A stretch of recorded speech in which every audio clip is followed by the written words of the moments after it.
নমস্কার, computer basic knowledge চ্যানেলের পক্ষ থেকে আপনাদের সকলকে স্বাগত। সকলে কেমন আছেন? আশা করি সকলে অনেক ভালো আছেন। তো আজ আমরা এমএস ওয়ার্ড থেকে কিভাবে পাসপোর্ট সাইজের ফটো তৈরি করতে হয় এই বিষয়টি নিয়ে আজকের এই মূল ভিডিও। তো ভিডিওটি সম্পূর্ণ দেখার জন্য আপনাদের কাছে ছোট্ট রিকোয়েস্ট রইল, আর যারা আমার চ্যানেলে নতুন তারা আমার চ্যানেলটিকে অবশ্যই লাইক শেয়ার এবং সাবস্ক্রাইব করবেন, আর যারা অলরেডি আমার চ্যানেলটিকে সাবস্ক্রাইব করেছে তাদেরকে অসংখ্য ধন্যবাদ।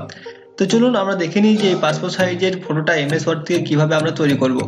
তো প্রথমত আমাকে এই পাসপোর্ট সাইজের ফটোটাকে তৈরি করতে হলে আমাদেরকে প্রথম আমাদের ল্যাপটপ বা পিসিতে নেট কানেকশনটা দরকার। তো নেট কানেকশন আমি করে নিয়েছি, ওয়াইফাই কানেকশন করে নিয়েছি। এরপর আমাকে ক্রোমটাকে ওপেন করে দেবো। তো আমি ক্রোমটাকে ওপেন করে নিচ্ছি।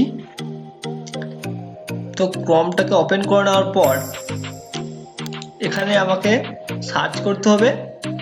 এক মিনিট, একটু নেট স্লো চলছে। তো এখান থেকে আমাকে সার্চ করতে হবে যে বিজি রিমুভ, ঠিক আছে। বিজি এখানটায় লেখার পর আমাকে বিজি রিমুভার লেখার পর আমাকে এখানে সার্চ দিতে হবে। তো আমি সার্চ দিয়ে দিচ্ছি। এরপর এখান থেকে এই যে রিমুভ ব্যাকগ্রাউন্ডে ক্লিক করতে হবে। তো রিমুভ ব্যাকগ্রাউন্ড মানে আমি যে ফটোটাকে কি করব না, আমার যেই ফটোটাকে আমি পাসপোর্ট সাইজ তৈরি করব সেই ফটোটাকে আমাকে কি করতে হবে না, এখান থেকে ব্যাকগ্রাউন্ডটাকে রিমুভ করতে হবে। তো আপলোড ব্যাকগ্রাউন্ডে আমি ক্লিক করে দিলাম। এই যে আপলোড ব্যাকগ্রাউন্ড, সেই জায়গায় আমি ক্লিক করে দিলাম এবং যে ফটোটাকে আমি কি করব না এই ব্যাকগ্রাউন্ড রিমুভ করবো সেই ফটোটাকে আমাকে দিয়ে দেবে। তো আমি ডেস্কটপে আমার ফটোটাকে রেখে দিয়েছি। এরপর আমি এখান থেকে ওপেন করে দিলাম। তো ওপেন করে দেওয়ার পর এখান থেকে আমার ব্যাকগ্রাউন্ডটাকে রিমুভ করে দেবে। তো একটু সময় চেয়ে নেবো।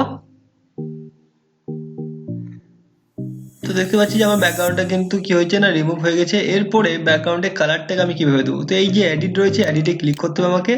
তো এডিটে ক্লিক করার পর এই সাইডে দেখতে পাচ্ছি যে বিভিন্ন কিন্তু ফরম্যাটের আমার ব্যাকগ্রাউন্ড চলে এসেছে, কিন্তু এখান থেকে আমি কালারে ক্লিক করব। তো কালারে ক্লিক করার পর এখান থেকে যে কোনো একটা কালার আমি নিয়ে নেবো। তো আমি এই সিম্পলি এটাকে নিয়ে নিয়েছি। এরপর ডাউনলোডে ক্লিক করে ডাউনলোড করে নিচ্ছি এবং ডাউনলোড ইমেজ করে নিলাম। তো নিচে দেখতে পাচ্ছি ডাউনলোড হচ্ছে। তো ডাউনলোডটা হয়ে গেছে। এরপর আমি এটাকে ক্লোজ করে দেবো। এটাকে আমি ক্লোজ করে দিচ্ছি এবং এমএস ওয়ার্ডে চলে যাব। তো আমি এমএস ওয়ার্ডে চলে যাচ্ছি। তো এমএস ওয়ার্ডে আসার পর এখান থেকে আমি জিজ্ঞাসা করব সেটি হলো যে পেজ লেআউটে আসার পর পেজ লেআউটে আসবো এবং এখান থেকে আমি সাইজটাকে নিয়ে নেবো। তো সাইজটাকে আমি সিম্পলি এটাকে নিয়ে নিলাম। তো এরপর এখান থেকে আমি পিকচারটাকে ইনসার্ট করব। তো ইনসার্টে এসেছি। ইনসার্টে আসার পর পিকচারে এলাম। তো পিকচারে আসার পর যেখান থেকে আমি ব্যাকগ্রাউন্ডটাকে রিমুভ করলাম, তো সেখান থেকে আমি এটাকে খুঁজে নেবো। তো আমার পিকচারটা কোথায় আমি ডাউনলোড করেছিলাম, তাই এই ডাউনলোডে চলে এসেছে আমার। তারপর এখান থেকে ইনসার্ট করে দিচ্ছি। তো ইনসার্ট করে নেওয়ার পর এখান থেকে ফরম্যাটে আসবো এবং পিকটাকে ক্রপ করে নেবো। তো আমি এখান থেকে ক্রপে ক্লিক করে দিলাম। ক্রপে ক্লিক করার পর আমি এখান থেকে সিম্পলি ক্রপ করে নিচ্ছি। তো ক্রপ এখান থেকে আমি ঠিক করে নিচ্ছি।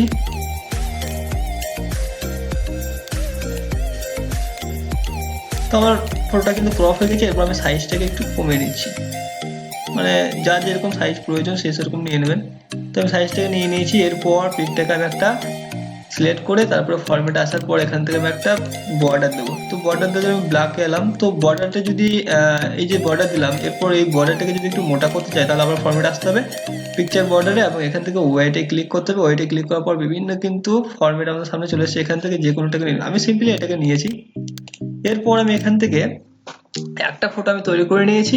এরপর আমি কি করব না, আরো ফটো কিন্তু তৈরি করবো কিভাবে। সিম্পলি আমি সিটি আর মানে কন্ট্রোল প্লাস সি দিয়ে কপি করে নিলাম। এরপর কন্ট্রোল ভি দ্বারা সিম্পলি পেস্ট করে দিয়েছি। তারপরে আমি এখান থেকে যে কাজটি করবো সেটা হলো একটা কিবোর্ড থেকে স্পেস দেবো। তো আমি দুটো স্পেস দিয়ে দিলাম। তো তারপরে আমি আবারও কন্ট্রোল ভি দেবো। তো কন্ট্রোল ভি দেওয়ার পরে দেখতে পাচ্ছি যে আবারও কিন্তু জিনিসটা কি হলো না, পেস্ট হয়ে গেল। এবং এরপর আমি আবারও দুটো কি দেবো না, স্পেস। ওকে। তো এরপর আমি আবারও কন্ট্রোল ভি দেবো যতগুলো ইচ্ছা। এবং এই যে লাইনটা রয়েছে এই লাইনটাকে একটু আমরা সরাতে চাই তাহলে কি দেবো না, এন্টার। এন্টার দিলে একটু নামিয়ে দিলাম, ঠিক আছে। এরপর আমি আবারও কন্ট্রোল ভি এবং এন্টার, আবার কন্ট্রোল ভি এন্টার, আবার কন্ট্রোল ভি এন্টার, ঠিক আছে। কন্ট্রোল ভি স্পেস দিতে হবে, আবার কন্ট্রোল ভি এবং স্পেস। ওকে। তো এখান থেকে আমরা চাইলে 12টা করে নিতে পারি। তো আমি এখান থেকে আবার নিয়ে নিলাম। তো আমি 12টা করে নিচ্ছি। তো আমার কিন্তু 12টা হয়ে গেছে। তো দেখতে পাচ্ছি যে কিন্তু আমি খুব দ্রুত গতিতে কি করলাম না, পাসপোর্ট সাইজের ফটো কিন্তু এখান থেকে তৈরি করে নিলাম। তো এইভাবে চাইলে কিন্তু আমরা খুব সহজেই কি করতে পারি না, এমএস ওয়ার্ড থেকে এবং ওই যে ব্যাকগ্রাউন্ড রিমুভ থেকে আমরা রিমুভ করার পর এখানে এসে আমরা পাসপোর্ট সাইজের ছবি কিন্তু তৈরি করে নিতে পারি। তো এইভাবেই আমরা খুব দ্রুত গতিতে এবং অল্প সময়ের মধ্যে কাজটিকে সম্পূর্ণ করতে পারি। তো আজকের ভিডিও এতটুকুই। ভিডিওটি কেমন হয়েছে অবশ্যই কমেন্ট বক্সে জানাতে ভুলবেন না এবং সাবস্ক্রাইব করতে কিন্তু একেবারেই ভুলবেন না। তো নেক্সট ভিডিওতে আবার দেখা হচ্ছে।